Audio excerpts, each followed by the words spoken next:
ಜಗದ ಶಕ್ತಿಗಳೆಲ್ಲ ಒಂದಾಗಿ ನಿಂತಿತು, ಜಗವೆಲ್ಲ ಆಕ್ರಮಿಸಿ ಆಕಾರ ಬಂದಿತು. ಕರಿಮುಗಿಲೆ ಕೇಶವು, ಸೂರ್ಯ ಚಂದ್ರರ ನಯನಗಳು, ಸುಳಿವ ಮಿಂಚುಗಳೇ ನಗೆಯೋ, ಸಿಡಿಲು ಗುಡುಗುಗಳೆಲ್ಲ ನೀನಾಡೋ ನುಡಿಯೋ, ಮೇರು ಪರ್ವತವೇ ನೀ ಹಿಡಿದ ಗದೆಯೋ, ಪಾದ ಕಮಲಗಳೆರಡು ಪಾತಾಳದಲ್ಲಿವೆಯೋ.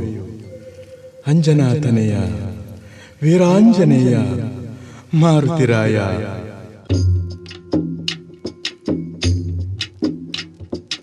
ಆಕಾಶ ಭೂಮಿಗಳ ಒಂದು ಮಾಡಿ ನಿಂತ ನಿನ್ನ